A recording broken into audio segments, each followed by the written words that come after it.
inviting them over today, all of you as well, today to come and celebrate with you and to tell you that you appreciate it. This nation appreciates you all. And so before we land, let's just look at what the government appointments. Are we satisfied with the number of women? I am not. You're not. No.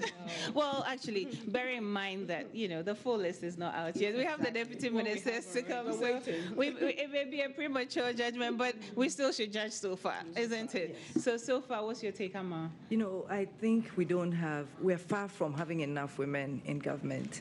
I think that the women of Ghana and the leading women of Ghana have demonstrated beyond a doubt our integrity, especially above all. Recently, I walked into somebody's office for some discussion, and this person, I had done something that I thought was, my work to do, and this person presents me with an envelope, and I asked him, what for?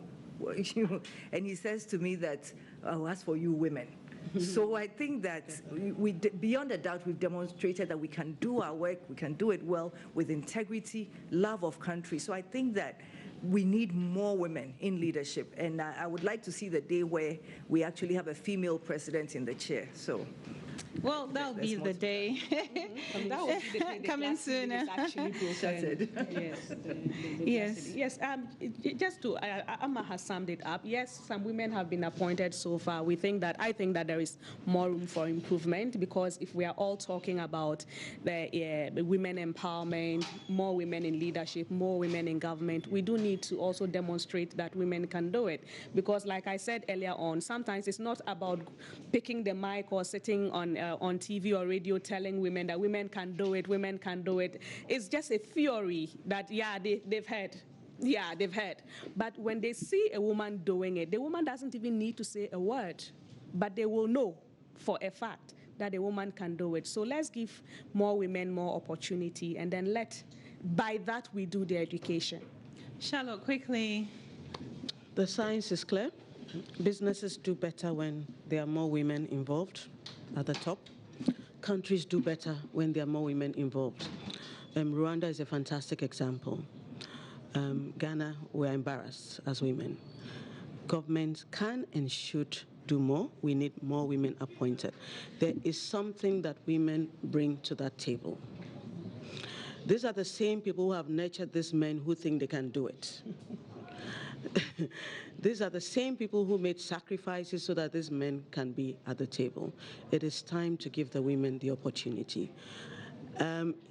We will not take the excuse that they cannot find qualified women.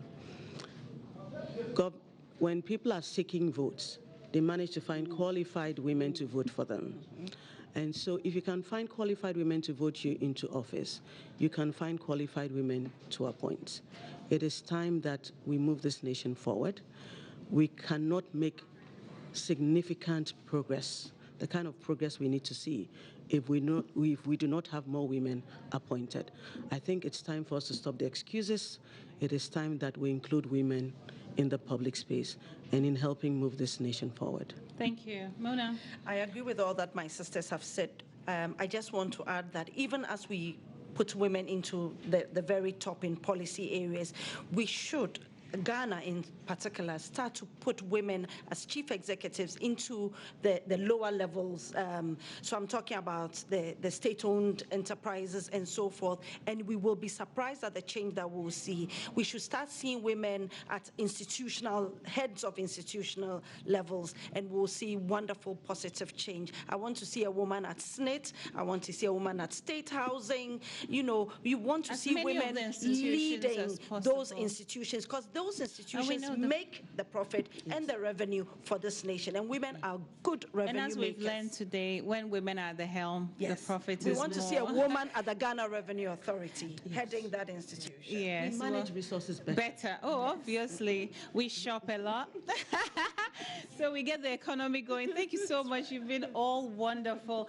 The SMSs is brought to you. Many thanks for staying here on Joy News. channel. My name is Benes Abubedi. You've just been watching a panel discussion being hosted by Second Lady of the Republic of Ghana, Samira Baumia, and she's had some pretty incredible discussion with Madam Charlotte Osei, who is the chairperson of the Electoral Commission of Ghana, with Mona Korte, former Deputy Minister of Finance of Ghana, Clara Kasati, a lawyer, and Amas Sapoma Bewa. She's a director with Newmont Ghana, and they've been discussing a lot of issues that affect women in Ghana, even as the world commemorates International Women's Day. Now, away from International Women's Day, a level 400 consumer science student commits suicide at the University of Ghana. Now, Jennifer Nyako, according to the university authorities, was found this dawn in a pool of blood behind Ekufu Hall Annex A. She's believed to have jumped off her balcony this dawn. She was confirmed dead at the Legon Hospital. A passerby found her at dawn. My colleague Matilda Wemega is at Legon and joins us with more information. Hello, Matilda. What other information have you been able to pick up? Keep quiet on that in the meantime, because I might say there is something superficial, but postmortem might prove otherwise. How bad is it? I cannot say as of now, but it's as bad as to have killed her. Stella, who is this female student we're talking about? Well, now that the next of kin, that's her parents, have been informed, I mean, we can put it out there that she's a level 400 student, a female student, resident of Ekwafu Hall, and she was studying family and consumer sciences. What information did the school pick this dawn regarding her death? Well, what the hall authorities and residents of Kwafu Hall are saying is that probably around 4:30 a.m. At dawn, there was a loud noise that was heard, and later on the porters were alerted. Somebody on the first floor found out that this is what had happened. A lifeless body was on the ground, and so the porters went and found that this was a female resident of Ekwafu Hall. Obviously, the body was lifeless, so they called in the campus security and other hall authorities, and also mobilized the Legon police who came, and our hospital. So the ambulance was brought in and then took the body and brought the body to the hospital. For doctors also to ascertain whether there was any life in the body that they found. Unfortunately, she was dead on arrival, and so it means the hospital has to take the necessary measures to deposit the body. The next of kin, that's the parents, were informed, and they are here. They have identified that indeed this is the body of their daughter, and thereafter, we await the report from both the hospital, from the police, and so for the other professionals, and then we can come up with really what happened. So for the moment, we do not want to be speculative and make any assumptions. I think this is very bad news, very disheartening for the University of Ghana, especially coming on the heels of a student who recently there was an incident, a similar incident on one of our sister university campus. So we are very saddened about this. It's also a very sensitive time, not just for the university and her colleagues, but also for the family. And I think we should respect the views and all the sensitivities that come with such an incident. Her roommates, what immediate step has the university authority taken to address some of these issues? Because you know, when things of this nature happen, some will be devastated and traumatized by this event. What immediate step has the university taken to address them?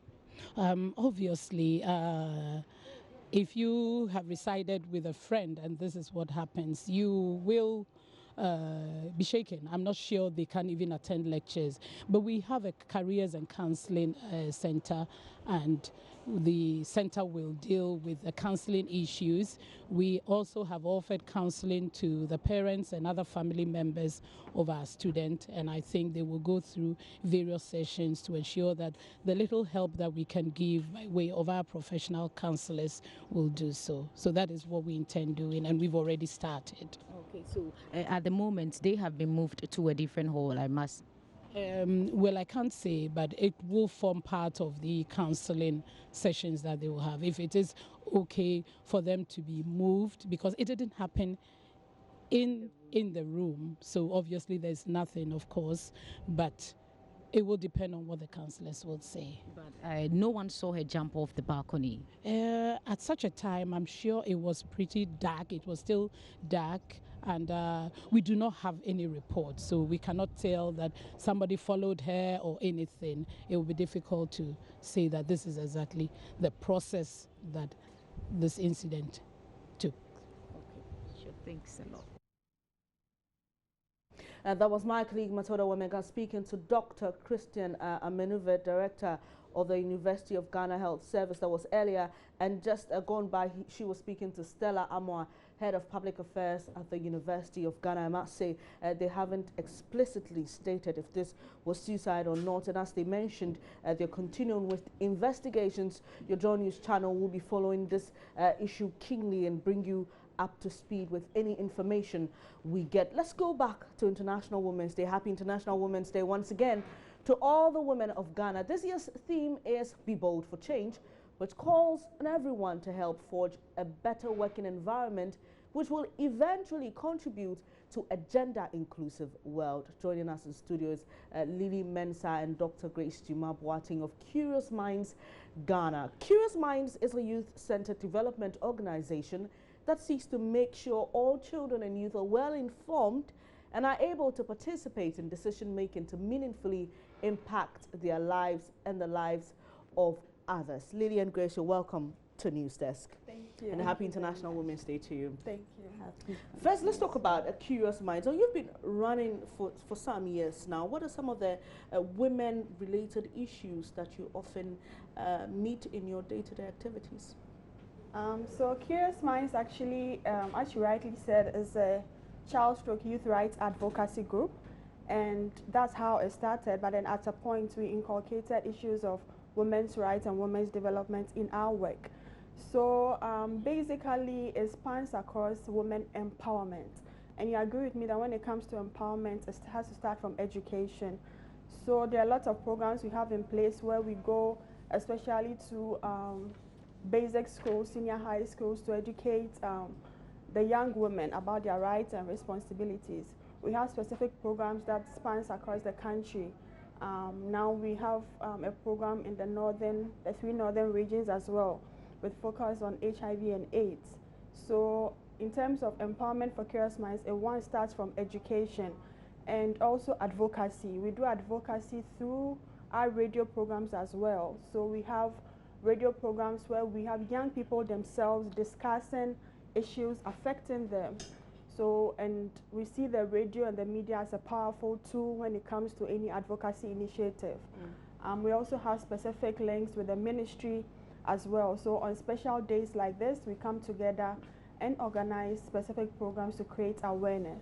Yeah, and in addition to what she said, when we look at specific problems that we have come across, we have the issues of maternal health, specifically obstetric fistula, and when we take our community outreaches that we do, where we take the radio into the community for people to engage with us and for us to engage with policymakers, we also speak to these women, get health professionals on board to be able to speak to issues of obstetric fistula in relation to maternal All right, health. okay, Lily, so let's talk about this year's theme is Be Bold for Change. As someone who works with women, where do you think this country, Ghana, is with regards to, women empowerment? Okay, so first of all, the campaign theme is Be Bold for Change, but the actual theme is Women in a Changing World of Work, Planet 50/50 for 2030, exactly. Now, where are we as a country? I won't say that we are doing so bad as a country, because when you take our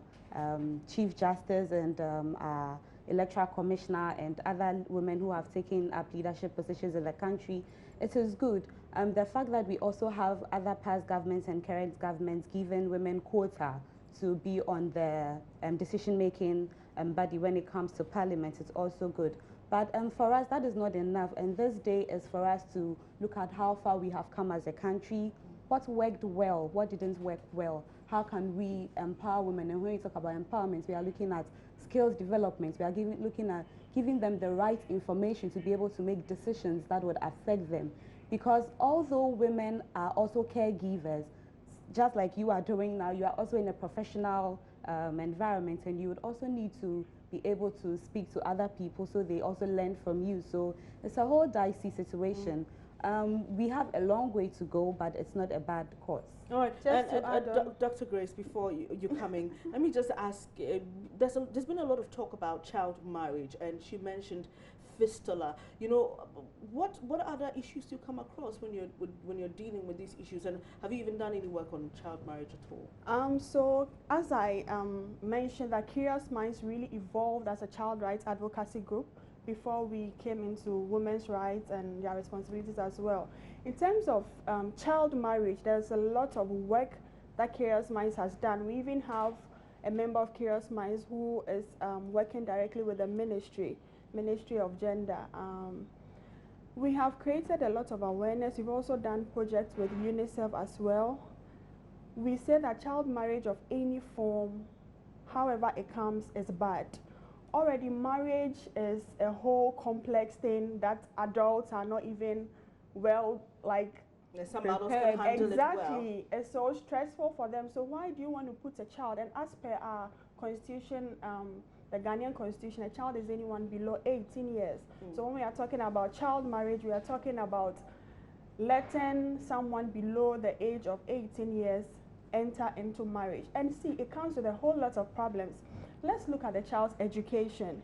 The child's education is really hampered or destroyed when the child gets married, because some of them have to really drop out of school, either at the junior high school level or senior high school level. They have to drop out, and once they drop out of school, it's like a cycle. Know that this child is also going to get pregnant, going to give birth to another child, is going to be a child taking care of another child. So aside the educational problem, it's destroying the child's education. It also has an effect on their health. Really, even from the medical point of view, the child's body is not well shaped to be able to go through all that 9 months of stress. See what the pregnant women, the stress that we go through. I mean, the stress that pregnant women go through, making children go through this whole process of stress. And usually what we find is that in settings like this, a child is married to some old man, and she finds herself in a situation where she's not able to make decisions for herself. Or she's not even the first wife. Exactly. She's entering a setting system where, well, she may be a third or a fourth. You know? So it makes the whole problem of women empowerment, women leadership, it gets lost. And once this goes on for a long time, it's just a cycle of poverty that we are creating. Because relating it to the theme for the International Women's Day, let me just look at International Women's Day in totality. It actually didn't start from just yesterday. It started from 1909 actually, yes. But then the United Nations started celebrating it from 1975 when they started coming up with yearly themes and all that. At that point, when the whole International Women's Day concept came up, women were facing a lot of struggles. Women, when it comes to education, the disparities were very huge. When it comes to women in leadership, the disparities were very huge. When it comes to women in health, even getting access to safe abortion services, that's also one big thing that Curious Minds Advocacy we realized, that women are not having access to safe abortion services. And it's a myriad of issues. The issue of stigma is still a big problem because I'm scared that when I walk to this health facility, probably the nurse will be mean to me. Probably the people around would point hands at me and say, well, I'm coming to kill a baby.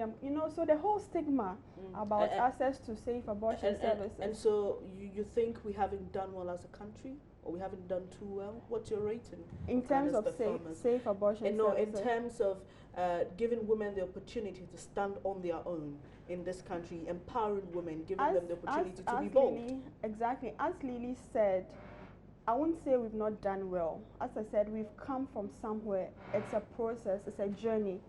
So we are still on that particular journey. we are putting the legislative environment right and giving women the opportunity to make their own bold decisions. We have the gender policy now. We have the affirmative action. We have a lot of, we have the Human Trafficking Act. So in terms of the legislative environment, government is putting things in place. But remember, we are in a country where culture is also still very strong. So people will say that for certain positions in the workplace, I will still not let a woman hold that position, although the woman is qualified for that position. People will still say that for the same kind of job, I'll pay a man more than I'm paying a woman. Why? And this unpaid work is not just a Ghanaian problem, it's a global problem that people of all sorts are trying to handle. But as a country, I'll say we are doing well. And as I rightly say, it actually starts from education. We are making education accessible for our girls. We are making education available and accessible and quality as well. So I think we are actually on the right track, but then we still have to accelerate our actions. It's about speed. Really, before we wrap up, let's talk about what International Women's Day means to you as an individual. For me, anytime I'm called upon to speak, and when it has to do with issues concerning women, people brand you as being a feminist. It's not a bad thing in the past. It depends on how some women also approach the issues. We looked at men as we have to hate them, so let's chase them away. It's the men's fault, it's the men's fault, and that is how it started. But for me personally, be bold for change. Speak up. Let's speak for others. I heard the Naraku incidents that was being discussed by the First Lady and her panelists, the Second Lady, sorry, and her panelists, and they made very good contributions. So for me, it's for me personally, it's a time to speak up. Don't keep quiet. Create change wherever you are, even in your small way. You don't need to be a CEO to make change. Even at home with your brothers and sisters, just have an open space for people to speak about issues that concern them, and don't brand people as you are a girl, so stay in your corner and let the man do the work. Okay, as they say, like we say, your turn on. Your final words, Dr. So Grace. be bold for change. What it means to me is actually starting from our mindset. Women, men, everyone, change starts from the mindset. It's about telling yourself that I'm a woman, fine, but being a woman doesn't make me weak. Being a woman shouldn't make me timid. Being a woman shouldn't make me feel any less privileged. So let's start from the mind. Let's change our mindset. Let's change our mentality. Let's not hide behind the fact that because we are women, we cannot. Let's take the cannot from our vocabulary and let's stand and be bold for change. Thank you very much, ladies, for joining me to have this discussion. And these women work with Curious Minds, a youth group that goes around the country to empower young people. And like they mentioned, they've taken on empowering women as well. Thank you so much, ladies, for joining me to do this. Now let's watch this piece on women in engineering, and after that we'll have a chat on human rights with Shrash. Tucked away on the outskirts of Bechem in the Brongahaf region, these young people are breaking new ground. This is a welding and fabrication class. It's a path less taken by many, and so the numbers here are few, and so are the girls. I've come here to meet 3 of them. Mariama, 21, Ellen, 20, and Rosemary, 22. They're just the few women slugging it out here in a class full of men studying for a job mainly done by males in Ghana. They said this work is not meant for women. My mother used to say that I want my daughter to be a nurse or either being a teacher or police. And I asked her why. He said, nowadays everybody is a crutchy. Girls in Bechem, some of them are there. If they completed junior high school, they don't want to continue their education again. And some of them have completed senior high school, but they are still in the house. women are held back from reaching their potential, especially in rural Ghana. So the ladies, they always talk about staying home, doing that thing, but you have to try, push yourself. You go in force that I can do it. Because if you don't say that, they will always put you back that you are a lady. What a man can do, a lady can do it. So it's only in Africa where people think maybe the mechanical work or say craft work is done by males in Bichim. The main occupation here is what? Farming. So they most of the time send their females what? Children to the farm because they don't see the essence of females engaging themselves in the what? Men-oriented jobs over here. But when we started, there were only 2, but now we have 10. So it means what they are what? Patronizing. Many girls have been forced to abandon their dreams because of gender-based stereotypes, which usually makes them feel second fiddle to men. And in this country, this is even more evident in the technical and engineering field. But now, to break the poverty cycle, it is even more urgent that we create a better Ghana where the workplace is more gender sensitive and responds to the needs, especially of women. And the girls here are a shining example of that ideal world. The result of the work these girls do here abound. They are even manufacturing fufu-making machines, which would reduce the preparation time for the local staple to less than 10 minutes. You burn fufu, look at your hands. It's not easy, but this one, you just switch on your machine and you get your fufu. The integration of women into the national economy is now urgent. They form the bulk of our country's people, and their future is as critical as everything else, especially on a day like the International Women's Day. Justice Beidou, Joy News, Pechim in the Brong-Ahafo region. Now, it's been over a century since the world put the spotlight on and celebrated women. Here in Ghana, there have been a lot of initiatives and policies that have been put together to support and promote the agenda of including women in our socio-economic development. I've got Mary Ajele Nartin. She's the Greater Accra Regional Director of SHRASH with me to have this discussion. Thank you so much for joining us, ma'am, and happy International Women's Day to you. Thank you very much, and happy International Women's Day to you too. All right. And I also want to wish viewers happy International Women's Day. I want to salute Ghanaian women.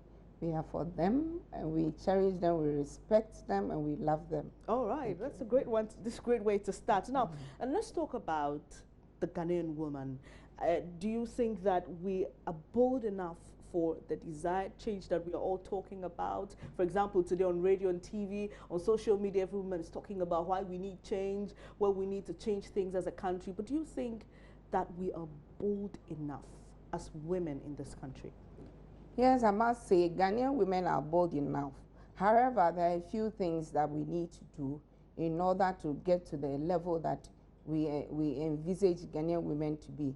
Indeed, there are a few challenges when you look at the religious scene, the political scene, the cultural scene and all that. There are challenges here and there.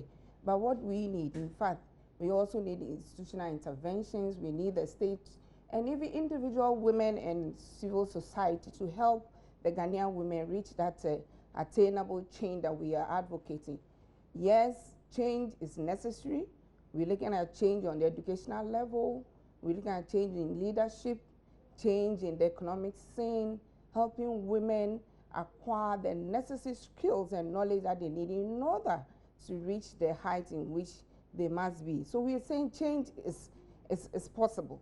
It's possible. And so then, are you saying that some of these religious or cultural hurdles are actually what is standing between what we want to see as change as women? So does that mean we are not bold? Are these things, you know, killing our boldness? I must say that our boldness level needs to be heightened. We are bold enough. We receive cases, we hear of issues. However, we are saying that the Ghanaian woman needs some form of empowerment. And I say that empowerment here need not just be from the women's side. I expect general inclusion, men involving. So we are saying that it's important the Ghanaian women can go for that height. Let's look at the educational scene, for instance. Women need some form of scholarships in order to get to the heights. When you get to the workplace, for instance, women are supposed or guaranteed the right to promotion, right to further their education. However, there are a few cultural issues that may, go against the woman in attaining that kind of level of education she needs. Look at a woman who may be asked to work overtime, and if she's unable to do that, then obviously when it comes to promotion, then it goes against her. We are saying that no, we must indeed recognize the role of women and the role they play. Gender inequality is a thing that is actually, backtracking this change. And we are saying that we must help the woman. No, no, no to gender inequality. We are saying that yes, the woman can get there when even the institutions bring out policies in order to promote the woman to get to the height that she must be. You go for the girl child, for instance, in school. There are other issues pertaining to she going forward. You look at the issue of sexual harassment, you look at it from the teacher perspective, you look at the issues of even just menstruation. A girl child who is menstruated and not focused, unable to even take care of herself to understand the hormonal issues she's going through, might drop out of school 1 or 2 days. How do we actually empower such a girl? How do we, sensitize her to get to the level that she needs to know that no matter these kind of challenges, she can get to the height that she must be. So we are saying change is possible, but everybody must come on board.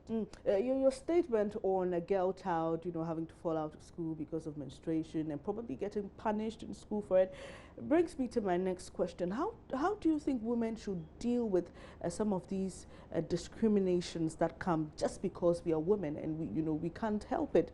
For example, you can't stop the cycle that you have to go through as a woman. So how can we deal with some of these issues of discrimination? Thank you very much. I think discrimination against women, I'll take it from 2 levels. We have discrimination which has actually emanated from the past. In the past, women had no voice. Women had no even right to vote was an issue. And the world was classified as a patriarchal world. It's all men's world. And so the role of women were not seen as much. And therefore, for us to take it from that angle, then we need what we call positive discrimination. Here, positive discrimination against men for women. And so we need policy interventions. Yes, there are fine laws in our books. The Constitution has guaranteed several rights for women. But indeed, when you look at Article 17, there's the need for positive discrimination where, for instance, for men and women to be represented in Parliament, we need some affirmative action there. It is a form of positive discrimination, but in favor of the woman to bridge the gender gap. So in a situation where, for example, there's a woman and a man running primaries to contest on the ticket of a particular party, and the woman is being pushed simply because she's a woman, doesn't it create another case of discrimination against the man? No, we're saying positive discrimination. There's what we call positive discrimination. It is not a discrimination against the man, but rather it's a discrimination in order to bridge the gap between women and men. And so you're saying that in a situation where probably the man is more qualified than the woman by just a little percentage, the man should be able to say, okay, I'll let the woman go for the sake of positive discrimination. No, that's not what we are saying. Okay. If the man is qualified for the job, fine. However, if the woman is qualified, but perhaps there may be a few issues regarding the time of work, a few issues regarding maternity, because you realize that on some certain jobs, when you are taking on, for 3 years, you are barred from getting pregnant, which of course is a violation and is a discrimination against the woman. All these issues might not go in favor of maybe the panel selecting the woman, but we are saying that no. Rather, that kind of discrimination should be in favor of the woman so that we can bridge the gap. That is what we are. On the other hand, there's also the right to non-discrimination. The law in Article 17 also says that we should not be discriminated against based on occupation, gender, religion, what have you.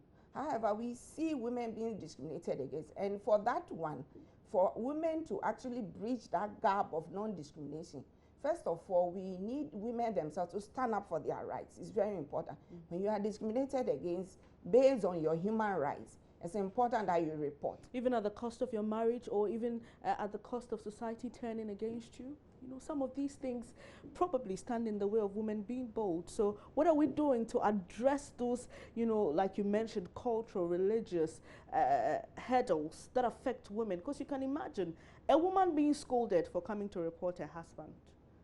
You know. That's why we say education is important. And we are saying we need society, we need community, we need the states, we need civil society, NGOs, all of us to come on board, because the woman needs support in order to even go ahead and report domestic violence. She needs support in order to pursue further education, for the family to come in and help take care of her children, or the husband to understand her situation. We're calling for support. But we are saying that whether support or not, if you have that kind of empowerment, it's important you take up the bold step, because we need women to take up the issue in order for others to support her, isn't it? However, even though we still need the support, we are calling on women to make sure that they themselves also stand up for their rights. I can imagine you deal with a lot of women issues at Shraj.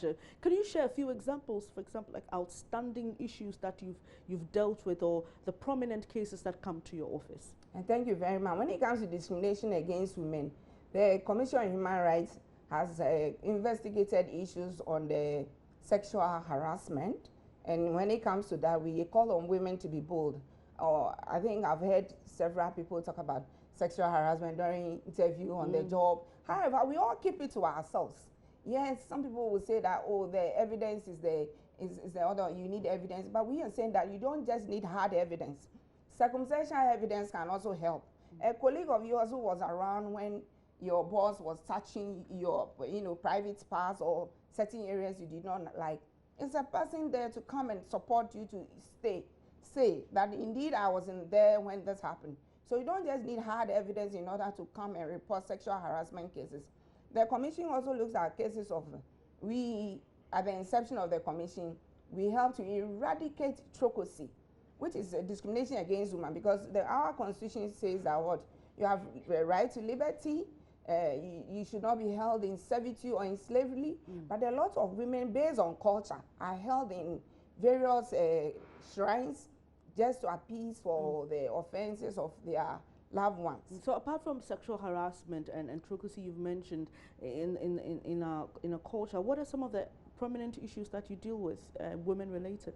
Oh, we also do access to property. You know, women at the marital level also have issues, discrimination based on their access to property acquired during the marriage. Okay. And we also ensure that, again, we also look at widowhood rights, which is also based on culture, discrimination or dehumanizing cultures against the woman. We also do public education a lot. The commission is actually one major area that we concentrate is going around to educate women and children and the public at large on women issues. So we do that. Okay, so briefly, in wrapping up, before you go, if someone is sitting at home, has an issue, and thinks they want Shraj to help them out with it, what do they need? How do they get to you? Thank you very much. I want to say that, first of all, the commission's, our function and what we do, everything we do, our services are free. You don't have to pay anything. So I want to encourage women who will say that I don't have the money to hire a lawyer or anything. Our services are virtually free, I must state. And also we have a reporting system, especially for women who are being discriminated against. We have the online, if you go online, shraj.org, you get us there. Again, when you have an issue and perhaps due to educational barrier, you are unable to draft down your complaint, we have persons that we have hired who draft our verbal complaints for us, so you don't need to worry at all. And you have offices in all the regions? We have offices in all the regions. We have 90, almost close to 100 district offices. In Accra, for instance, we have the Greater Accra region, the head office. We have office in Tema, Dodowa, Adamfo, Weja, Amasama. We have offices across the country. And therefore, we encourage all, especially women, to come to us and report issues of violations on their rights and also discrimination. Thank you very much, Madam, for your time. It's been a real pleasure speaking to you. And that was Mary Ajeli Natin. She is a Greater Accra Regional Director of SHRAJ. We have been having a conversation about human rights issues, especially those that affect women in this country, even as the world commemorates International Women's Day today. You're watching News Desk. Emmanuel Abuajiria is up next with business. Please stay with us.